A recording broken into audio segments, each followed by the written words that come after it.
Hello everyone, my name is Namrata Kripalani. I am your chemistry tutor. और आज के इस वीडियो में अपन बोहर्स मॉडल और हाइड्रोजन स्पेक्ट्रम को स्टडी करने वाले हैं।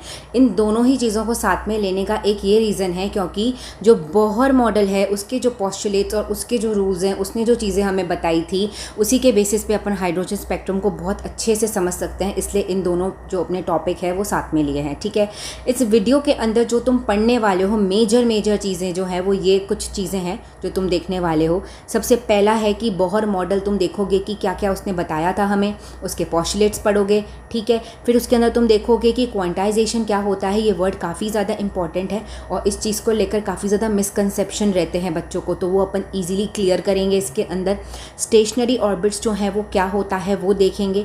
किसी भी ऑर्बिट के अंदर इलेक्ट्रॉन की एनर्जी को कैलकुलेट कैसे किया जाता है, उसके क्या क्या फॉर्मूलेज होते हैं वो देखेंगे। हाइड्रोजन लाइक पार्टिकल्स क्या होते हैं, पूरी 11th क्लास निकल जाती है, बच्चों को समझ में नहीं आता कि हाइड्रोजन लाइक पार्टिकल्स क्या होते हैं और बोहर का मॉडल इस पर भी अप्लाई हो सकता है क्या। तो क्वेश्चन को देखकर वो पता ही नहीं लगाते हैं, पता लगा ही नहीं पाते हैं। तो ये चीज़ अपन देखेंगे कि हाइड्रोजन लाइक पार्टिकल एक्चुअली होता क्या है। ठीक है, why elements show large number of lines in their spectrum, spectral lines क्यों बनती हैं, स्पेक्ट्रम कोई एलिमेंट क्यों देता है, किस तरीके से देता है, वजह क्या है देने की। ठीक है, वो देखेंगे। और लास्ट में अपन देखेंगे रिडबर्ग फॉर्मूला। देखो, रिडबर्ग फॉर्मूला एक ऐसा फॉर्मूला है जिसके अंदर बच्चे एनर्जी वाला जो अपना फॉर्मूला होता है वो लगा के आ जाते हैं। तो आज अपन ये भी देख लेंगे कि रिडबर्ग फॉर्मूला कब और कहाँ और कैसे क्यों लगाना है। ठीक है, तो ये अपने वीडियो के अंदर चीज़ें मेजरली होने वाली है। इसके अलावा और भी चीज़ें होंगी लेकिन मेजर तो यही होने वाला है। ठीक है, तो चलो अपन स्टार्ट करते हैं अपना बोहर्स मॉडल। तो स्टार्ट करने से पहले हमें ये तो पता पड़ जाए कि बोहर मॉडल को डिस्कवर क्यों करा गया। ठीक है, तो कोई भी जो मॉडल आता है तो सबसे पहले अपन को ये जानना चाहिए कि वो क्यों आ रहा है। तो देखो भाई, बोहर मॉडल से पहले अपन ने रदरफोर्ड का मॉडल पढ़ा था। ठीक है, सही बात है। और रदरफोर्ड की मॉडल के अंदर अपन ने उसकी काफ़ी सारी लिमिटेशंस भी देखी थी। मेजरली तो दो लिमिटेशंस थी। क्या लिमिटेशंस थी कि उसने जो इलेक्ट्रॉन का मूवमेंट है अराउंड द न्यूक्लियस, उसको किससे कंपेयर कर लिया था, इलेक्ट्रॉन के मूवमेंट को उसने प्लानिटरी मोशन से कंपेयर कर लिया था कि जिस तरीके से सन के अराउंड प्लैनेट्स मूव करते हैं उससे उसको कंपेयर करा था।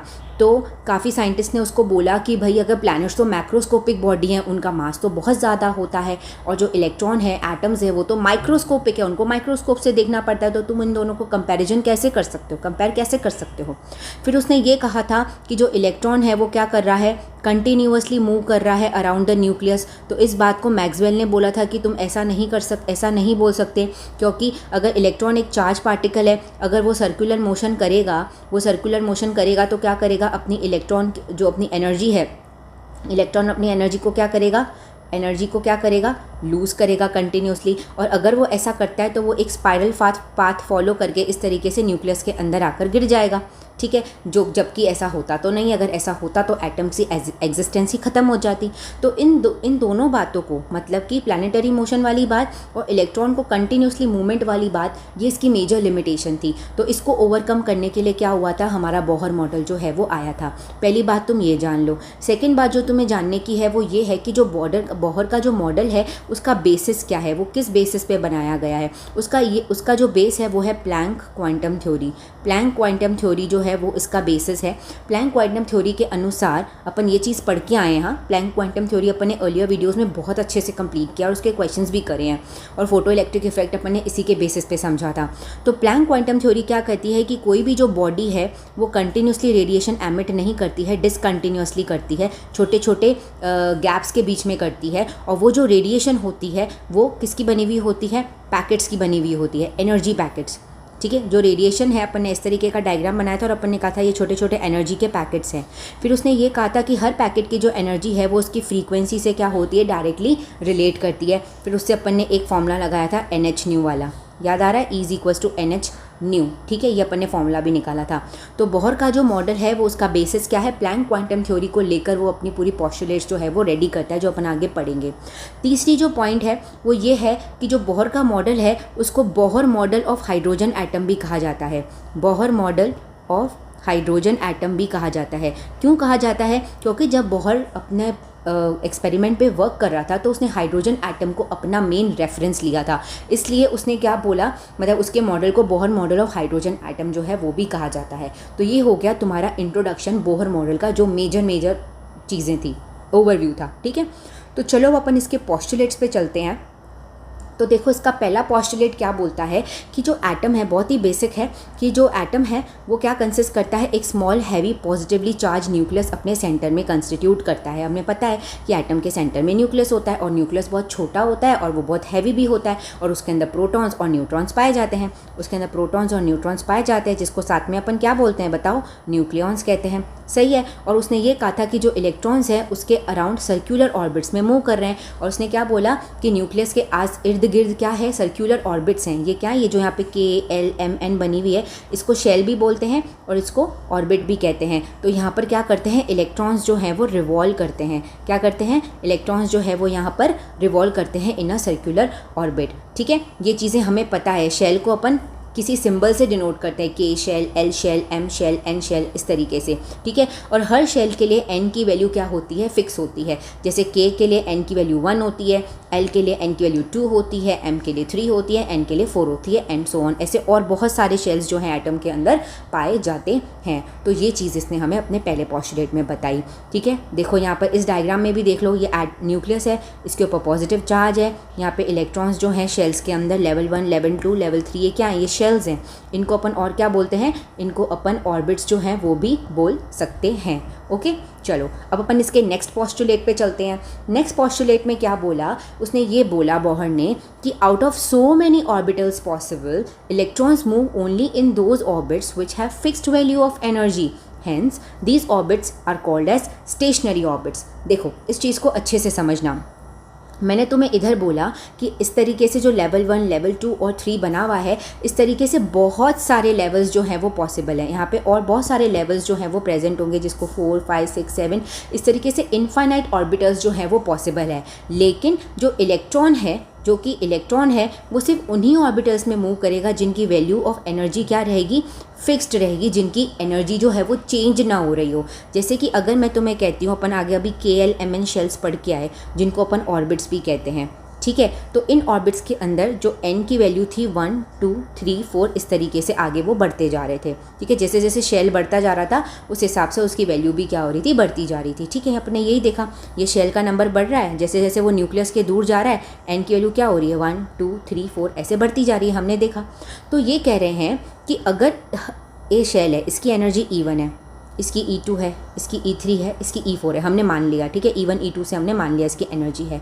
तो ये कह रहे हैं कि जितने भी ऑर्बिटल्स पॉसिबल है ना, उसमें से वो ऑर्बिटल जिनकी एनर्जी की वैल्यू क्या है? फिक्स है, मतलब वो बदल नहीं रही है, किसी भी तरीके से वो एनर्जी की वैल्यू चेंज नहीं हो रही है, कांस्टेंट एनर्जी पड़ी हुई है हर शेल की, उसी शेल में क्या करेगा? जो इलेक्ट्रॉन्स है वो मूव करेगा। जैसे कि K शेल है, उसकी एनर्जी E1 है। ठीक है, तो अगर मैं इसको कभी भी देखूंगी, K शेल की एनर्जी को कभी भी ऑब्जर्व करूंगी, कभी भी इसको और स्टडी करने की कोशिश करूंगी ना, तो उसकी एनर्जी हमेशा क्या रहनी चाहिए? E1 रहनी चाहिए। अगर जो इसकी एनर्जी हमेशा E1 रहेगी तो अपन इस शेल को या स्टेट को क्या बोल देंगे? स्टेशनरी स्टेट कह देंगे।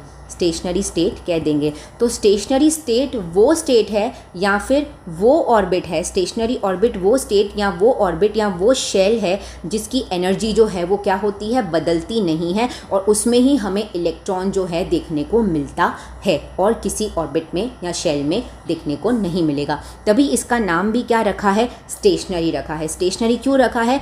स्टेशनरी का मतलब है एक ऐसी स्टेट जो कि बदल नहीं रही है। और यहाँ पे बदल क्या रहा है? यहाँ पे बदल रहा है हमारा, जो बदल नहीं रहा है वो क्या है? हमारी एनर्जी नहीं बदल रही है, इसलिए अपन ने इन स्टेट्स को स्टेशनरी स्टेट्स भी कहा है। सही बात। चलो अब अपन इसके नेक्स्ट पोस्टुलेट को समझते हैं। Energy of the electron is quantize. Very very very very, इसको स्टार मार्क कर लो, ये बहुत इंपॉर्टेंट वर्ड है अपने आप में ही। ठीक है, energy of the electron is quantize which means that the energy of the electron can not have any abrupt value, it will have only certain definite और डिस्क्रीट वैल्यू। ये एब्रप्ट का मतलब क्या होता है? डिस्क्रीट और डेफिनेट का मतलब क्या होता है? एब्रप्ट का मतलब होता है कोई भी वैल्यू। एब्रप्ट का मतलब क्या होता है? कोई भी वैल्यू, है ना। और डेफिनेट और डिस्क्रीट, डेफिनेट का मतलब तो क्या होता है? सटीक। सटीक मतलब एक वैल्यू, कोई भी एक वैल्यू, सही है। अब देखो क्वांटाइजेशन को समझ, इस क्वांटाइजेशन बोलूँ या क्वांटाइज बोलूँ एक ही बात है। इसका समझने के लिए, इसके मीनिंग को समझने के लिए एक एग्जांपल लेते हैं, ठीक है। जैसे सपोज़ करो कि तुम किसी होलसेल मार्केट में गए, ठीक है, और उस मार्केट से तुमने क्या बोला कि मैं नोटबुक्स खरीद के आऊँगा अपने लिए, रजिस्टर्स जिसमें अपन काम करते हैं ना वो, क्योंकि तुमने सोचा वहाँ सस्ती मिलेगी तो मैं चला जाता हूँ। तो तुम गए, तो वहाँ पे तुमने शॉपकीपर को बोला कि भैया मुझे है ना आप 10 रजिस्टर्स दे दो, ठीक है, क्या बुरा 10 बोला, या फिर बोला आप चलो 20 रजिस्टर्स दे दो। तो भैया ने तुम्हें बोला कि देखो बेटा हम लोग है ना 10 या 20 रजिस्टर्स नहीं देते, यहाँ पे डज़न के हिसाब से जो है चीज़ें बिकती है, डज़न के हिसाब से चीज़ें हम सेल करते हैं, ठीक है। तो तुमने बोला कि क्योंकि तुम्हारी मैक्सिमम रिक्वायरमेंट 20 रजिस्टर्स की थी, तो तुम मैक्सिमम कितना डज़न लोगे, 2 डज़न ले सकते हो, मतलब कि चॉइस किताबें लोगे, चॉइस नोटबुक्स लोगे, रजिस्टर्स लोगे, सही बात है। तो इससे तुम्हें क्या समझ में आया, इससे तुम्हें ये समझ में आया कि जो डज़न की वैल्यू है ना वो फिक्स है। मतलब अगर मैं 1 डज़न बोल रही हूँ मतलब कि 12 ही होगा ना, 12.1 भी नहीं हो सकता, 12.2 भी नहीं हो सकता, या फिर 11.9 भी नहीं हो सकता, ये भी नहीं हो सकता, ये भी नहीं हो सकता, ये भी नहीं हो सकता, 12 मतलब 12, सही है। देखो फिर से समझो, अगर 2 डज़न लूँगी तो क्या होगा, चॉइस होगा, चॉइस 0.5 भी नहीं हो सकता। इसका मतलब ये है कि डज़न का मतलब है 12, मतलब कि फ़िक्स हो गया, दुनिया में कहीं पे भी जाओगे तो उसको तुम चेंज नहीं कर सकते हो। सिमिलरली अगर तुम किसी, एक और एग्जांपल से समझाती हूँ, तुम किसी मार्केट में गए, ठीक है, तुम्हें एग्स परचेज़ करने पड़े, ठीक है, तो तुम कभी क्या ऐसे एग्स लेते हो क्या, 2.5 एग्स, 2.5 एग्स लिए क्या, आधा एग लोगे क्या, कभी नहीं ले सकते ना, या तो 1 या तो 2 या तो 3 या तो 4, इस तरीके से ही लोगे, सही है। तो इसी को ही क्या बोलते हैं, क्वांटाइजेशन कहते हैं। मतलब वैल्यूज़ फिक्स्ड हैं, कहीं पे भी जाओ उसकी वैल्यूज़ क्या रहेंगी, फिक्स रहेंगी। अगर तुम्हें कोई पेन खरीदना है मार्केट में जाकर, तो तुम क्या लोगे, या तो 1 लोगे, या 2 लोगे, या 3 लोगे, या 4 लोगे, इसी तरीके से लोगे ना। ऐसे तो बोलोगे नहीं कि 2.5 पेन दे दो, आधा 2 और आधा एक और पेन दे दो, ऐसा नहीं हो सकता ना। यही कुछ क्वांटाइजेशन का मतलब होता है। देखो अब अपन इसको, अब इस क्वांटाइजेशन ऑफ एनर्जी को, ऑफ इलेक्ट्रॉन को समझते हैं, एनर्जी क्वांटाइजेशन ऑफ इलेक्ट्रॉन को समझते हैं, ठीक है। बेसिक एग्जांपल्स हमने समझ लिए। देखो जब अपन इलेक्ट्रॉन की एनर्जी की बात करते हैं ना, तो वो भी क्वांटाइज होती है, मतलब उसकी वैल्यू भी क्या होगी, कुछ फिक्स्ड ही होगी, कुछ डेफिनेट ही होगी, कुछ डेफिनेट वैल्यूज़ ही तुम्हें देखने को मिलेगी इलेक्ट्रॉन के एनर्जी की, कुछ भी वैल्यू तुम्हें देखने को नहीं मिलेगी। जैसे मैं तुम्हें बोल रही हूँ, एग्जाम्पल बता रही हूँ, तुम्हें 10, 20, 30, 40 इस तरीके से तुम्हें क्या मिलेगी, एनर्जी मिलेगी। तुम बोलो मुझे 10.75 मिल जाए, नहीं मिलेगी। तुम 20.87 बोल दो, नहीं मिलेगी। तुम बोलो कि मुझे 30.99 मिल जाए, नहीं मिलेगी। मिलके 10, 20, 30, 40 ऐसे ही मिलेगी। इसी को ही अपन क्या बोलते हैं, क्वांटाइजेशन ऑफ एनर्जी। तुम्हें पता है अपन ने अपनी लोअर क्लास में Q = NE पढ़ा था, जिसके अंदर E क्या है, इलेक्ट्रॉन का चार्ज है, जो 1.6 × 10⁻⁻19 कूलम्ब होता है। तो यहाँ पे अगर नंबर ऑफ इलेक्ट्रॉन्स चलो बढ़ते भी हैं, 1 होते हैं तो 1 × दिस होगा, 2 होते हैं तो 2 × 1.6 × 10⁻⁻19 कूलम्ब होगा, समझ रहे हो। तो Q बराबर या तो 1 ही हो सकता है, या तो 2 हो सकता है, या तो इसको इलेक्ट्रॉन का चार्ज ना लिखकर मैं सिर्फ E लिख दूँ तो 3E, 4E, 5E, 6E ऐसे हो सकता है। कभी भी 7.5E हो सकता है क्या, 7.5 इलेक्ट्रॉन्स बाहर निकल सकते हैं क्या। N यहाँ पर क्या है, नंबर ऑफ इलेक्ट्रॉन, या तो इलेक्ट्रॉन पूरा निकलेगा या तो वो निकलेगा ही नहीं, ऐसे ही तो बात होती है ना, ठीक है। तो इसी को ही अपन क्या बोलते हैं, क्वांटाइजेशन कहते हैं। क्या बोलते हैं इसको, क्वांटाइजेशन की। मतलब कोई भी जो चीज़ तुम लेने जा रहे हो या जिसकी तुम बात कर रहे हो, अगर वो क्वांटाइज है तो उसकी कुछ पर्टिकुलर वैल्यूज़ ही तुम्हें देखने को मिलेगी, इससे अलग तुम्हें कोई वैल्यू देखने को नहीं मिलेगी। जो तुम चाहते हो कि भाई मुझे शायद है ना जो एनर्जी की वैल्यू है वो 30.99 मिल जाए ना, ऐसा तुम्हें देखने को नहीं मिलेगा। उसकी कोई डेफिनेट वैल्यू ऑफ एनर्जी ही होगी, ठीक है। तो इसी को ही अपन क्या बोलते हैं, क्वांटाइजेशन ऑफ एनर्जी कहते हैं, ठीक है। The energy of the electron is quantize, which means that कि जो एनर्जी होती है इलेक्ट्रॉन की, उसकी कोई एब्रप्ट, मतलब कोई भी सडनली तुम बोल दो कि ये एनर्जी का इलेक्ट्रॉन मिलेगा क्या, तो नहीं मिलने वाला, ऐसा नहीं होता है, ठीक है। इट विल हैव कुछ डेफिनेट वैल्यूज़ होगी, जो डिस्क्रीट वैल्यूज़ ऑफ एनर्जी होगी, जो कि अपन किससे निकाल सकते हैं, फॉर्मूला से निकाल सकते हैं, बाय यूजिंग अ फॉर्मूला, जो अपन आगे इस चैप्टर में देखने वाले हैं, अभी इस वीडियो में ही देखेंगे। समझ आया क्वांटाइजेशन का मतलब। अब अपन इसके नेक्स्ट पोस्टुलेट पे चलते हैं। When the electrons are in their normal state they keep on revolving without losing any energy, this state is called as ground state, ठीक है। देखो इसको समझाने से पहले, इस पोस्टुलेट को समझाने से पहले तुम ग्राउंड स्टेट और नॉर्मल स्टेट का मतलब जानो। देखो एक ऐसी स्टेट जहाँ पर इलेक्ट्रॉन अगर मूव करता है तो कोई भी एनर्जी लूज़ नहीं करता, है। ठीक है, एक ऐसी स्टेट का यहाँ पर मतलब क्या है, शेल या फिर ऑर्बिट।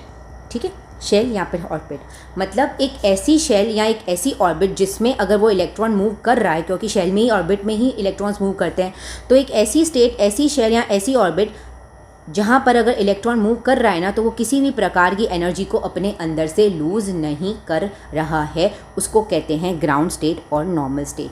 ठीक है, और इलेक्ट्रॉन्स जो है अलग अलग इलेक्ट्रॉन्स के लिए अलग अलग ग्राउंड स्टेट और अलग अलग नॉर्मल स्टेट्स जो है वो होती है।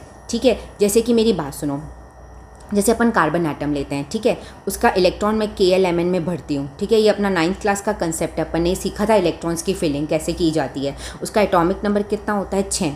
तो 6 को अगर मेरे को इसमें डिस्ट्रीब्यूट करना है शेल्स में, तो K में तो अपन को पता है 2 इलेक्ट्रॉन्स ही आते हैं, तो मैंने 2 इसमें डाल दिए, और बाकी कितने बचे, 6 में से 2 गए तो 4 बचे, तो 4 इलेक्ट्रॉन्स इसमें आ गए। सही है, तो अपन ने यहाँ पर क्या कर दी, इलेक्ट्रॉन्स की फिलिंग कर दी। 9th क्लास का कंसेप्ट है, प्लीज़ अगर नहीं आता है तो एक बार वो देख के ज़रूर आना।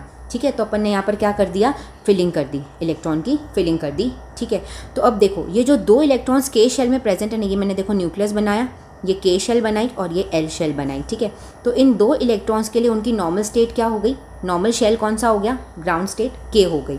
और इन 4 इलेक्ट्रॉन्स के लिए, ये जो 4 इलेक्ट्रॉन्स मैं इधर बना रही हूँ, चेंज कर लेती हूँ पेन का कलर, ये जो 4 इलेक्ट्रॉन्स मैंने यहाँ बनाया है ना, उनके लिए उनकी ग्राउंड स्टेट क्या हो गई, ये L वाली हो गई। समझ रहे हो, ये शेल्स और ऑर्बिट्स एक ही तो बात है, शेल बोलूँ, स्टेट बोलूँ, ऑर्बिट बोलूँ। ठीक है, तो इन 2 इलेक्ट्रॉन्स के लिए ये K शेल उनका क्या हो गया, ग्राउंड स्टेट हो गया। ठीक है, तो इसका मतलब क्या हो गया कि अगर ये 2 इलेक्ट्रॉन जब तक इस ग्राउंड स्टेट में मूव करेंगे ना, तो ये कोई अपनी एनर्जी लूज़ नहीं करेंगे जब तक वो इस K शेल में मूव करेंगे। तो ठीक है, उसी तरीके से ये जो 4 इलेक्ट्रॉन्स यहाँ मैंने बनाए जो L शेल के हैं, तो जब तक ये 4 इलेक्ट्रॉन्स इधर मूव करेंगे ना L शेल के अंदर, तब तक वो कोई भी प्रकार की एनर्जी को लूज़ नहीं करेंगे। तो इन 4 इलेक्ट्रॉन्स के लिए L शेल क्या हो गया उनका, L शेल हो गया उनका नॉर्मल स्टेट, ग्राउंड स्टेट हो गया। गॉट इट, मतलब कि 4 ग्राउंड स्टेट को तुम उसका कंफर्ट जोन भी कह सकते हो। जैसे कि जो हमारा घर होता है, घर में भी हमारा जो रूम होता है वो क्या है, हमारा कंफर्ट जोन है, क्योंकि वहाँ पे हमें सारी फैसिलिटीज़ मिलती हैं। ठीक है, हमें कोई डिस्टर्ब करने के लिए नहीं होता है। गॉट इट, तो उसी तरीके से इन 4 इलेक्ट्रॉन्स के लिए और इन 2 इलेक्ट्रॉन्स के लिए उनका अपना जो शेल है वो उनका ग्राउंड और नॉर्मल स्टेट होता है। वहाँ पर उनको कोई डिस्टर्ब नहीं करता, मतलब कोई भी उनको ये नहीं बोलता कि तुम अपनी एनर्जी दे दो या ले लो, कोई भी कुछ भी नहीं करता है। तो ये उनकी नॉर्मल स्टेट या ग्राउंड स्टेट हो गई है। ठीक है, चलो अब अपन इनके नेक्स्ट पोस्टुलेट पे चलते हैं। नेक्स्ट पोस्टुलेट क्या बोलता है कि द एनर्जी इज एब्जॉर्ब्ड और emitted only when the electron jump from one orbit to the other, that is when the electron get excited. देखो इस चीज़ को समझना बहुत बहुत अति आवश्यक है। ठीक है, बहुत इंपॉर्टेंट पॉइंट है ये, बहुत ज़्यादा इंपॉर्टेंट पॉइंट है। देखो इसमें ये क्या बोल रहा है, अभी तक तुमने जो पोस्टुलेट पढ़ा वो ये पढ़ा कि जो इलेक्ट्रॉन है ना, वो जब तक अपने नॉर्मल या ग्राउंड स्टेट में चलेगा, ठीक है, वो किसी प्रकार की एनर्जी को लूज़ नहीं करेगा, वहाँ पे उसको कोई डिस्टर्ब नहीं करता है, वो आराम से अपना काम, मतलब जो सर्कुलर मोशन है वो करता रहता है। ठीक है, अब ये बोल रहा है कि जैसे देखो इस वाले डायग्राम पे आओ। ठीक है, यहाँ पे सपोज़ करो कोई इलेक्ट्रॉन प्रेजेंट है, ये जो इलेक्ट्रॉन प्रेजेंट है, ठीक है, जो ग्रीन वाला इलेक्ट्रॉन है सपोज़ करो वो यहाँ प्रेजेंट है। तो एक्सटर्नली क्या हुआ कि इसको किसी ने कुछ एनर्जी दी, और यहाँ पे जो उसकी एनर्जी है वो सपोज़ करो 10 किलो जूल्स है। ऑब्वियसली वो किसी शेल में मूव कर रहा है, तो वो किसी एनर्जी के साथ मूव कर रहा होगा, एक कांस्टेंट एनर्जी के साथ, क्योंकि वो लूज़ तो करेगा नहीं, ये उसकी ग्राउंड स्टेट हो गई। ठीक है, तो जब तक वो इसमें घूम रहा है ना, तब तक वो 10 किलो जूल की एनर्जी के साथ यहाँ पे कॉन्स्टेंटली क्या कर रहा है, मूव कर रहा है। ठीक है, अपन अभी पढ़ के आए हैं, वहाँ पे उसको कोई एनर्जी लूज़ या गेन का कोई कंसेप्ट नहीं चलता नॉर्मल और ग्राउंड स्टेट में। अब मैंने क्या सोचा, या किसी साइंटिस्ट ने क्या सोचा, चलो उसको बाहर से एनर्जी देता हूँ, मैं इसकी एनर्जी बढ़ाकर ही रहूँगा, इसी शेल में रहकर क्या करूँगा, एनर्जी बढ़ाकर ही रहूँगा। ठीक है, तो उसने क्या करा, बाहर से उसको रेडिएशंस दी। तो रेडिएशन क्या है, एनर्जी तो होती है, रेडिएंट एनर्जी तो कहते हैं अपन। दी कितने की दी, 40 किलो जूल की दी, सीधा 40 किलो जूल्स की जो है वो दे दी। तो हुआ क्या, इसने क्या देखा, उसने ये देखा कि यार जैसे ही 40 किलो जूल्स एनर्जी दी ना, जैसे ही 40 किलो जूल्स एनर्जी दी ना, ये इलेक्ट्रॉन फट से एक्साइट हो गया और हायर शेल में चला गया। मतलब अगर ये K शेल में था ना, तो उसके बाद जैसे ही इलेक्ट्रॉन मैंने उसको एनर्जी दी ना, वो LMNOP में चला गया, ठीक है। मतलब इनमें से किसी एक में वो चला गया था, ठीक है। वो L में भी जा सकता है, M में भी जा सकता है, N में भी जा सकता है, O में भी जा सकता है। लेट अस सपोज, ये मत सोचो कि वो M शेल में चला गया, वो K में था, वो एनर्जी लेकर M शेल में चला गया, लेट अस सपोज, एक्साइट हो गया ना, ठीक है। तो इसी ये जो गया ना, वो एक्स्ट्रा एनर्जी लेकर जो ऊपर हायर लेवल्स में गया ना, इसी को ही अपन क्या बोलते हैं, एक्साइटेशन बोलते हैं। इसको क्या बोलते हैं, एक्साइटेशन ऑफ इलेक्ट्रॉन्स कहते हैं, ठीक है। क्योंकि जब तक वो अपनी नॉर्मल स्टेट में था तब तक तो वो 10 किलो जूल की एनर्जी से मूव करता जा रहा था। क्योंकि अपन अभी पढ़ के आए हैं यार, ग्राउंड स्टेट के अंदर कोई भी इलेक्ट्रॉन एनर्जी लूज़ या गेन नहीं करता है, ठीक है। तो वो जब तक यहाँ पर था तो मस्त अपना काम कर रहा था, लेकिन बाहर से जैसे इसको कोई एनर्जी मिल गई, किसी भी फॉर्म ऑफ एनर्जी मिल गई, टेम्परेचर मिल गया, इलेक्ट्रिक एनर्जी मिल गई या लाइट एनर्जी मिल गई, तो जितने की एनर्जी उसको दी ना, उतना वो क्या हो गया, एक्साइट हो गया, एक्साइटेशन हो गया उसका। और एक्साइटेशन की वजह से वो अपनी ग्राउंड स्टेट को छोड़कर, अपनी नॉर्मल स्टेट को छोड़कर कहाँ चला गया, हायर स्टेट में चला गया, ठीक है। तो हायर स्टेट में जाने के बाद ये देखा गया कि ये हायर स्टेट में, जिसको अपन एक्साइटेड स्टेट भी कहते हैं, इसको क्या बोलते हैं, किसी भी हायर स्टेट को अपन एक्साइटेड स्टेट बोलते हैं, एक्साइटेड स्टेट बोल सकते हैं, एक ही बात है, ठीक है। तो इस एक्साइटेड स्टेट में वो स्टेबल फील नहीं कर रहा था, इतनी एनर्जी मिलने के बाद वो ताकतवर हो गया था यार वहाँ पे, फिर भी वो उसको है ना मज़ा नहीं आ रहा था, वो स्टेबिलिटी फील नहीं कर रहा था, उसको बहुत अनकॉन्शियसनेस लग रहा था, बहुत बेकार लग रहा था, ठीक है। तो उसने क्या सोचा कि यार जो एक्स्ट्रा एनर्जी मुझे मिली है ना, मैं वापस दे देता हूँ, और मुझे वापस से मुझे मेरी ग्राउंड स्टेट चाहिए, मुझे मेरी नॉर्मल स्टेट चाहिए, मैं अपनी नॉर्मल स्टेट में आना चाहता हूँ, मुझे कोई ज़्यादा एनर्जी की ज़रूरत नहीं है, मैं जो अपना काम कर रहा हूँ मुझे वही करना है। तो उसको जो एक्स्ट्रा तुमने एनर्जी दी थी ना 40 वाली, तो उस 40 किलो जूल की एनर्जी की रेडिएशन को उसने बाहर फेंक दिया। ये जो रेडिएशन बाहर आई ना, वो कितने की आई, 40 किलो जूल की। तो पहले उसके पास कितनी एनर्जी थी, 10 तो थी, और 40 तुमने दी तो 50 हो गई। उस 50 किलो जूल की एनर्जी के साथ वो यहाँ बैठा था, ठीक है। फिर उसने क्या बोला कि 50 जूल की मेरे पास एनर्जी है, लेकिन मुझे ये नहीं चाहिए, मुझे अच्छा नहीं लग रहा है, तो जितने की मुझे एनर्जी मिली है ना, मैं उसको वापस दे देता हूँ। तो उसने क्या करा, 40 किलो जूल जो तुमने दी थी ना उसको लिबरेट कर दिया। तो बची कितनी, 10 किलो जूल जो उसके पास पहले थी, और देखो वो वापस अपनी ग्राउंड स्टेट में आ गया ना, आया कि नहीं आया, ठीक है। तो यहाँ पर तुम क्या देख रहे हो कि तुमने एक्स्ट्रा एनर्जी देने की कोशिश करी, लेकिन उसने उसको एक्सेप्ट करके क्या करा, हायर एनर्जी में चला गया, हायर एनर्जी लेवल्स में चला गया, हायर शेल्स में या हायर ऑर्बिट में चला गया। इन शेल्स को एनर्जी लेवल्स भी कहा जाता है, इन ये जो ऑर्बिट्स और शेल्स मैं बोल रही हूँ ना, इनको एनर्जी लेवल्स भी कहा जाता है, क्योंकि हर शेल की अपनी क्या होती है, एक एनर्जी होती है, हर शेल की क्या होती है, अपनी एक एनर्जी होती है, तो उनको अपन एनर्जी लेवल्स भी कहते हैं। इसलिए मैंने क्या बोला कि वो हायर एनर्जी लेवल में चला गया, ठीक है। लेकिन वहाँ पे वो स्टेबल था नहीं, क्योंकि ये इलेक्ट्रॉन को जम ही नहीं रहा था, वो तो अपने नॉर्मल स्टेट में सबसे ज़्यादा स्टेबल था, ठीक है। अपने कंफर्ट जोन में वो बैठा था, मज़े से, कोई डिस्टर्ब नहीं कर रहा था, ना एनर्जी लेना देना कुछ नहीं, अपना मज़ा करो, ठीक है। तो उसने क्या करा, हायर जो एक्स्ट्रा एनर्जी थी उसको दे दिया, और अपने 10 किलो जूल की एनर्जी में आकर वही अपने नॉर्मल स्टेट में इधर घूम रहा है मज़े से, नो डिस्टर्बेंस, गॉट इट। तो जब भी ऐसा होता है कि कोई इलेक्ट्रॉन अपनी नॉर्मल स्टेट में बैठा है, तुम उसको एक्साइट करने की कोशिश करते हो, तो वो क्या करता है, एक्साइट एक बार हो तो जाता है, तुम्हारी बात रख तो लेता है, लेकिन जैसे ही वो ऊपर जाता है तो उसको लगता है कि वहाँ तो भाई हालत बहुत ख़राब है, तो वापस से जितने की तुमने उसको यहाँ एनर्जी दी ना, उसको वो क्या कर देता है, उस उतने किलो जूल की एनर्जी को वो रेडिएट कर देता है, मतलब बाहर फेंक देता है, और वापस से अपनी नॉर्मल एनर्जी लेवल पे आ जाता है, ठीक है। अब यहाँ से तुमने एक बहुत बढ़िया बात सीखने को मिली है, तुमने कैच किया हो तो बहुत बड़ी बात है, बहुत बढ़िया बात है, और नहीं किया हो तो कोई बात नहीं, मैं बताती हूँ। देखो, इलेक्ट्रॉन को तुमने 40 किलो जूल की एक्स्ट्रा एनर्जी दी थी, ठीक है। तो टोटल उसके पास 10 + 40 मिलकर 50 हो गई थी। तो उस 50 में से वो चाहता तो 50 में से वो चाहता तो वो कितनी एमिट कर सकता था, तो उसने 40 करी ना, तो वो 35 कर लेता, 35 कर लेता, चाहे वो 20 किलो जूल कर देता, उसको कौन कहने वाला था, उसको कोई भी ये चीज़ कहने वाला नहीं था कि तू कितनी एनर्जी की रेडिएशन को एमिट करता है, ठीक है। उसने तो बस यही सोचा कि मेरे को वहाँ अच्छा नहीं लग रहा, तो जितना मुझे मिला है मैं वापस देके वापस अपने नॉर्मल जगह पे आ जाऊँ। लेकिन उसको जितना मिला था ना, उसने उतनी ही एमिट करी, मतलब 40 किलो जूल ही एमिट करी, समझ रहे हो, 40 किलो जूल ही एमिट करी। वो अगर 50 में से जो 40 किलो जूल तो एनर्जी उसको बाहर से मैंने दी है ना, तो 10 तो उसकी खुद की थी, ठीक है, तभी तो 50 हुई। तो वो चाहता तो वो 25 किलो जूल क्या कर देता, एमिट कर देता, तो उसके पास कितनी बचती, 25 बचती ना।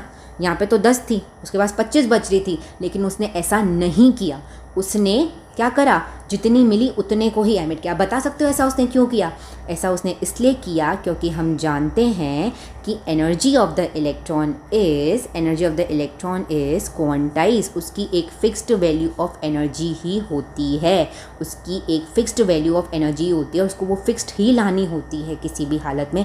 तब भी तो उसने क्या किया, जितनी तुमने उसको एक्स्ट्रा दी उससे एक पॉइंट भी उसने कम नहीं किया और उतनी की उतनी एनर्जी को रेडिएट कर लिया और अपनी नॉर्मल स्टेट में आ गया।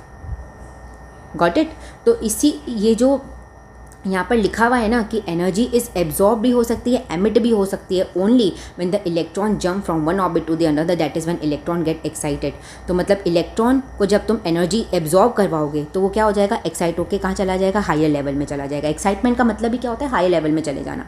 और वो एमिट कब करेगा, मतलब अपने में से रेडिएशंस बाहर कब निकालेगा, जब वो ग्राउंड स्टेट में आने की कोशिश करेगा, क्योंकि ऑब्वियसली एक्साइटेड स्टेट में तो उसको अच्छा लगता नहीं है, वो स्टेबल फील करता नहीं है, तो वो रेडिएशन को एमिट कर वापस से अपनी ग्राउंड स्टेट में, जैसे देखो ये इसकी ग्राउंड स्टेट है, ये उसकी एक्साइटेड स्टेट है, तुमने उसको एनर्जी दी, ठीक है, तो वो क्या हो गया यहाँ पर, एक्साइट हो गया। एक्साइटेशन होने के बाद क्या हुआ, उसको मज़ा नहीं आया, तो उसने अपनी एनर्जी को वापस लिबरेट कर इधर ग्राउंड स्टेट में आ गया।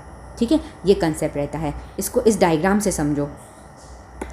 ये देखो एनर्जी मिली, एक्साइटेड स्टेट में गया, फिर वापस से एनर्जी लिबरेट कर ली। ये देखो एनर्जी मिल रही है, अभी देखना, एनर्जी मिली इसको, एक्साइटेड स्टेट में गया, मज़ा नहीं आया, वापस लिबरेट कर दी। इस तरीके का कंसेप्ट जो है वो फॉलो होता है। ठीक है, तो आई होप तुम्हें ये वाला पॉइंट अच्छे से समझ में आ गया होगा, है ना। ये वाला पॉइंट तुम्हें अच्छे से समझ में आ गया होगा कि जब इलेक्ट्रॉन को तुम एनर्जी देते हो तो वो एक्साइट होता है, लेकिन जब एक्साइटेड स्टेट में वो स्टेबल फील नहीं करता है, इसलिए वो क्या कर देता है, वापस से ग्राउंड स्टेट में जो है वो आ जाता है। ठीक है, ग्राउंड स्टेट में वो आ जाता है। अब यहाँ पर एक और बात समझना, देखो यहाँ पे सपोज़ करती हूँ E1 एनर्जी थी और यहाँ पे E2 एनर्जी हो गई। अगर मैं यहाँ पे एनर्जी चेंज निकालूँ तो मैं क्या करूँगी, फाइनल में से इनिशियल को माइनस करूँगी, E2 में से E1 को माइनस करूँगी, तो मुझे पता पड़ जाएगा ना कि कितनी एक्स्ट्रा उसको एनर्जी मिली थी। देखो यहाँ पे तो 10 थी और यहाँ पे सपोज़ करो 50 थी, तो 50 में से 10 को माइनस करूँगी तो मुझे समझ में आ जाएगा ना कि 40 किलो जूल उसको एक्स्ट्रा एनर्जी मिली, और उतने की उसने क्या कर दी, रेडिएशन को एमिट कर दी, क्योंकि radiation is a form of energy. ठीक है, तो कितने एनर्जी की रेडिएशन एमिट करी, 40 किलो जूल की रेडिएशन को एमिट कर दिया। तो इसको अपन क्या बोलते हैं, change in energy. Delta E is equal to E2 minus E1। अगर कोई भी तुमको बोलता है कि एनर्जी चेंज निकालना है इस इलेक्ट्रॉन का, तो तुम इस तरीके से निकाल सकते हो। सही है, चलो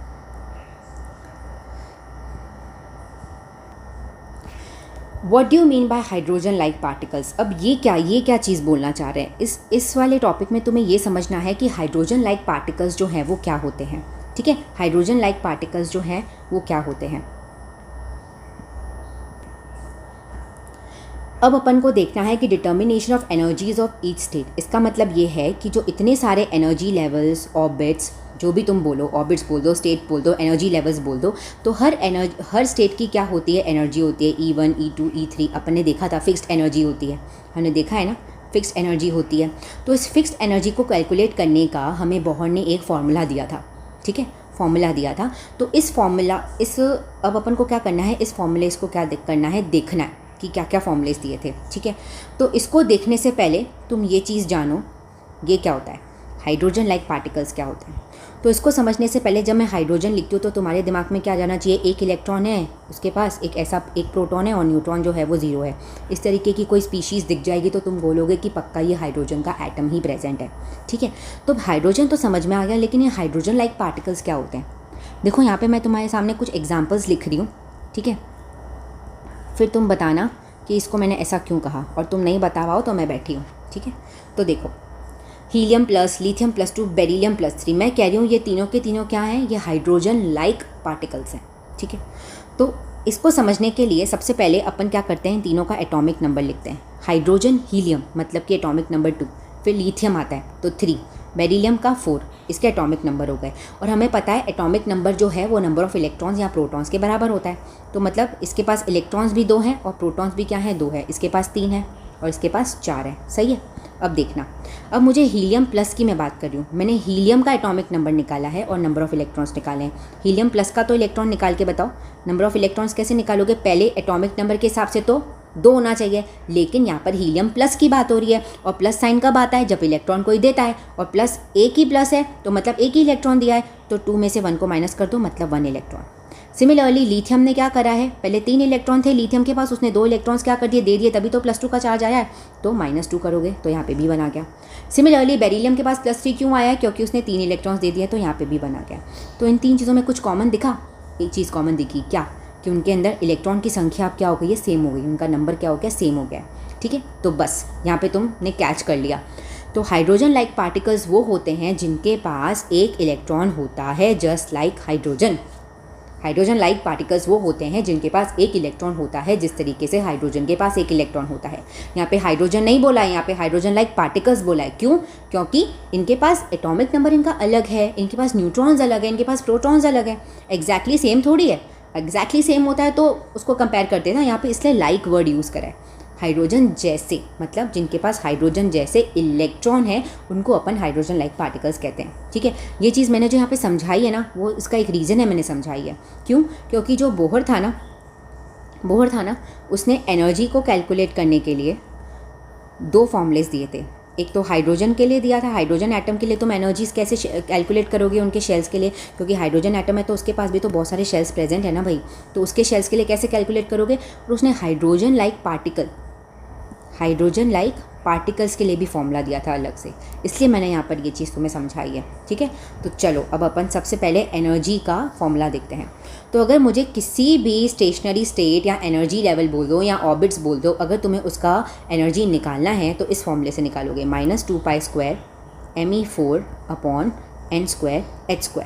ठीक है, 2 यहाँ पे कांस्टेंट है, पाई की वैल्यू 22/7 होती है, m की जगह मास ऑफ इलेक्ट्रॉन लिखूंगी, e की जगह चार्ज ऑन इलेक्ट्रॉन लिखूंगी, h की जगह बताओ क्या लिखेंगे, प्लैंक्स कांस्टेंट की वैल्यू डालेंगे। ये n क्या है, n यहाँ पे बताओ क्या है, n की वैल्यू हो सकती है 1 2 3 4 5 6 से लेकर इन्फिनिटी तक हो सकती है। n क्या है भाई, शेल नंबर है, के एलिमेंट पढ़ा था, उसके साथ में n = 1, n = 2, n = 3, n = 4, ये पढ़ा था ना, ये 1 2 3 4, ये वही n है, ये वही n है जो क्या बताता है, शेल को बताता है, कौन सा शेल है, फर्स्ट शेल है, सेकंड शेल है, थर्ड शेल है, एंड सो ऑन।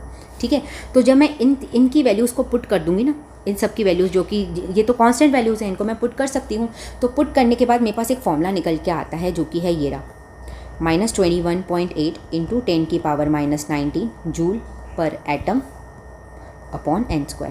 अब तुम बोलोगे कि मैम n की वैल्यू क्यों नहीं रखी, क्योंकि n की वैल्यू चेंज हो सकती है। मुझे कोई बोल देगा कि तुम फर्स्ट सेल की एनर्जी निकालो, कोई मुझे बोलेगा सेकंड की निकालो, कोई बोलेगा थर्ड की निकालो, कोई बोलेगा फोर्थ की निकालो। n की वैल्यू चेंज हो सकती है ना, तो जो चेंज होगी वो मैं कैसे डाल सकती हूँ, वो तो मेरे क्वेश्चन पर डिपेंड करता है, क्वेश्चन वाला क्या पूछना चाहता है। ठीक है, अब यहाँ पर एक बात समझना, कोई तुम्हें बोल सकता है कि जूल पर एटम में एनर्जी कैलकुलेट करो, तो तुम ये वाला फॉर्मूला यूज़ करना। अगर कोई तुम्हें बोलता है कि इलेक्ट्रॉन वोल्ट पर एटम में कैलकुलेट करो, तो तुम ये वाला फॉर्मूला यूज़ नहीं करके कौन सा यूज़ करोगे, ये वाला जो मैं अभी लिख रही हूँ, -13.6/n²। सिमिलरली अगर कोई तुम्हें बोलता है कि किलो जूल पर मोल में तुम्हें एनर्जी निकालनी है, तो तुम क्या करोगे, -1312/n²। ये तीनों फॉर्मूलाज बाय हार्ट लर्न कर लेना बहुत अति आवश्यक है। सही बात है, ठीक है। अब यही चीज़ अगर मैं हाइड्रोजन लाइक, ये तो हाइड्रोजन एटम के लिए तुमने एनर्जी निकाली है, क्या निकाली है, ये जो तीनों फॉर्मूलाज है ना, ये फॉर हाइड्रोजन है, फॉर हाइड्रोजन एटम। ठीक है, अब मैं बताऊंगी फॉर हाइड्रोजन लाइक पार्टिकल्स, फिर मैं एक और चीज़ बताऊंगी जिससे दोनों चीज़ें अलग अलग से लर्न नहीं करनी पड़ेगी हाइड्रोजन लाइक पार्टिकल्स के लिए। ठीक है, अगर कोई तुम्हें बोलता है कि हाइड्रोजन लाइक पार्टिकल्स, मतलब कोई तुम्हें हीलियम दे देता है, लिथियम या बेरिलियम दे देता है, और उसके लिए बोलता है कि तुम एनर्जी कैलकुलेट करके बताओ, तो तुम क्या करोगे, En = यही चीज़ मैं वापस लिखूंगी, देखना, -21.8 × 10⁻⁻19/n²। वापस क्यों लिख दिया मैम सेम टू सेम, यहाँ पे एक चेंज करूँगी ना, यहाँ पे मैं क्या करूँगी, z² से मल्टीप्लाई करूँगी और जूल पर एटम में आएगा अपना आंसर। तो क्या करा मैंने यहाँ पर, हाइड्रोजन लाइक पार्टिकल के लिए z² से मल्टीप्लाई करना पड़ता है एनर्जी को कैलकुलेट करने के लिए। सिमिलरली इधर भी मैं क्या कर दूँगी, z² से मल्टीप्लाई कर दूँगी, इधर भी मैं क्या कर दूँगी, z² से मल्टीप्लाई कर दूँगी। z क्या है, z is the atomic number, z is the atomic number. ठीक है, क्योंकि हाइड्रोजन लाइक पार्टिकल्स हैं, उनका एटॉमिक नंबर थोड़ी सेम है। बेरिलियम का एटॉमिक नंबर हाइड्रोजन से अलग है, लिथियम का भी अलग है, तो एटॉमिक नंबर चेंज होगा तो उसमें भी क्या होता है, एनर्जी में वेरिएशन आता है। Got it. देखो अगर मैं यहाँ पे भी Z² कर लेती हूँ तो उससे कोई फ़र्क नहीं पड़ेगा, क्योंकि हाइड्रोजन का एटॉमिक नंबर तो 1 ही होता है। तो मैं 1² करूँगी तो 1 ही आंसर आना है, इधर भी 1² करूँगी तो 1 ही आना है। तो इससे बेटर है कि तुम Z² के साथ वाला ही फॉर्मूला लर्न कर लो, क्योंकि चेंजेस तो वैसे भी हाइड्रोजन लाइक स्पीशीज़ होगी उसमें ही Z की वैल्यू चेंज होगी। उसके अलावा हाइड्रोजन में तो कोई फ़र्क पड़ता नहीं है, क्योंकि उसके एटॉमिक नंबर क्या होती है, 1 ही होती है। ओके, अब अभी तक अपन ने जितने भी एनर्जी के फॉर्मूलाज देखे, भले वो जूल पर एटम में देखे, इलेक्ट्रॉन वोल्ट पर एटम में लिखे या किलो जूल्स में देखे, उसके अंदर जो है अपन ने ये देखा कि एनर्जी का जो अपना पास फॉर्मूला है उसके अंदर आगे एक नेगेटिव साइन आ रहा है। तो अब यहाँ पे एक क्वेश्चन बनता है कि जो एनर्जी है वो नेगेटिव क्यों होती है, एनर्जी का साइन जो है वो नेगेटिव क्यों होता है। तो देखो इसका एक रीज़न है। देखो ये मैंने बनाया एटम, ठीक है, ये सेंटर में है इसके न्यूक्लियस, ठीक है। तो पहले अपन ये कंसिडर करते हैं कि जो इलेक्ट्रॉन है ना वो न्यूक्लियस से बहुत दूरी पर है, बहुत दूर है, ठीक है। तो अगर वो इतना ज़्यादा दूर है तो उसके ऊपर कोई भी अट्रैक्शन फोर्स नहीं है, कोई भी अट्रैक्शन फोर्स जो है उस पर नहीं है। तो उसका मतलब ये जो इलेक्ट्रॉन यहाँ पे है वो कैसा हो गया, फ्री इलेक्ट्रॉन हो गया, क्योंकि इसको कोई अट्रैक्ट कर ही नहीं, कोई बाउंडेशंस है ही नहीं कि भाई तू इधर ही इधर रहे, अट्रैक्शन फोर्स है ही नहीं, तो बाउंडेशंस नहीं है, तो वो फ्री इलेक्ट्रॉन हो गया। तो हम ये मान के चलते हैं कि जो फ्री इलेक्ट्रॉन होता है उसकी जो एनर्जी होती है वो क्या होती है, ज़ीरो होती है। क्या होती है, ज़ीरो होती है। तो फिर ज़ीरो थी तो नेगेटिव क्यों लिखा, तो नेगेटिव इसलिए लिखा क्योंकि धीरे धीरे क्या हुआ कि ये जो इलेक्ट्रॉन है ना घूमते घूमते घूमते घूमते थोड़ा थोड़ा पास आने लग गया। अब वो देखो यहाँ तक पहुँच गया इलेक्ट्रॉन, घूमते घूमते घूम ही रहा है, ठीक है, फ्री इलेक्ट्रॉन घूम रहा है, कहीं पे भी घूम सकता है। तो जैसे ही वो इस एटम के थोड़ा सा पास आने लग गया ना तो अट्रैक्शन फोर्स यहाँ पे फील करने लग गया, थोड़ा सा अट्रैक्शन फोर्स क्या करने लग गया, यहाँ पे इलेक्ट्रॉन अट्रैक्शन फोर्स फील करने लग गया। तो जब भी इलेक्ट्रॉन जो है पास आने लग गया तो उसके पास क्या हो गई, अट्रैक्शन फोर्स डेवलप होने लग गई। अट्रैक्शन फोर्स जो है वो क्या होने लग गई, डेवलप होने लग गई। तो उसकी वजह से क्या हुआ, उसने एनर्जी जो थी वो और एमिट करना शुरू कर दिया, बाहर निकालना, अपने अंदर से और एनर्जी को बाहर निकालना शुरू कर दिया, क्योंकि वहाँ पे उसको अट्रैक्शन फोर्स जो है वो फील हो रही थी। उसको लग रहा था कि अब मुझे कोई संभाल देगा, मेरे को भटकना नहीं पड़ेगा इधर उधर, ठीक है। तो उसके अंदर जो भी एनर्जी थी उसने बाहर फेंकता गया। जैसे जैसे अट्रैक्शन फोर्स फील होता गया उतना एनर्जी को वो क्या करता गया, फेंकता गया, मतलब अपने अंदर से निकालता गया, ठीक है, कम करता गया अपने अंदर से एनर्जी को। इसी की वजह से कि भाई पहले तो ऑलरेडी ज़ीरो थी, अब वो और अपने अंदर में से निकाल रहा है, तो ज़ीरो से नीचे तो अब क्या जाएगा, नेगेटिव ही जाएगा ना। तो इसलिए अपन एनर्जी का साइन जो है वो क्या लगाते हैं, नेगेटिव लगाते हैं। तो इस चीज़ से मुझे ये समझ में आया कि अगर इलेक्ट्रॉन जितना न्यूक्लियस के पास है, जितना न्यूक्लियस के पास है, ये नोट पॉइंट है, ये नोट पॉइंट है, इलेक्ट्रॉन जितना न्यूक्लियस के पास है उतना उसकी एनर्जी जो है वो कम है। यही समझ आया कि जितना ज़्यादा अट्रैक्शन फोर्स फील करेगा उतना एनर्जी एमिट कर करके नेगेटिव में जाता जाएगा। यही समझ में आ रहा है। तो उसका मतलब ये है कि इलेक्ट्रॉन न्यूक्लियस के जितना पास होगा उसकी एनर्जी उतनी ही कम होती जाएगी, उसकी एनर्जी उतनी ही कम होती जाएगी, ठीक है। अब देखो मैं इसको इरेज कर रही हूँ और एक बहुत बढ़िया कंसेप्ट बता रही हूँ, एक बहुत बढ़िया कंसेप्ट बता रही हूँ। देखो ये हमारा न्यूक्लियस, ये के शेल, ये एल शेल, ये एम शेल, ये एन शेल, ये के एल एम और एन। एक इलेक्ट्रॉन इधर है, एक इलेक्ट्रॉन इधर है, एक इलेक्ट्रॉन इधर है, सब में बना दिया ना मैंने इलेक्ट्रॉन, एक इलेक्ट्रॉन इधर है, ठीक है। अब तुम मुझे ये बताओ कि एनर्जी जो है वो किसकी ज़्यादा होगी, एनर्जी जो है वो किसकी ज़्यादा होगी, के की होगी, एल वाले इलेक्ट्रॉन, एम वाले या एन वाले इलेक्ट्रॉन्स की, बताओ। अभी अभी मैंने बताया है कि न्यूक्लियस के जितना ज़्यादा पास एनर्जी उतनी ही कम। इसका मतलब के की एनर्जी सबसे कम, फिर एल की, फिर एम की और फिर एन की। ये बात ध्यान रखना इम्पॉर्टेंट है, ये बात ध्यान रखना इम्पॉर्टेंट है, ठीक है।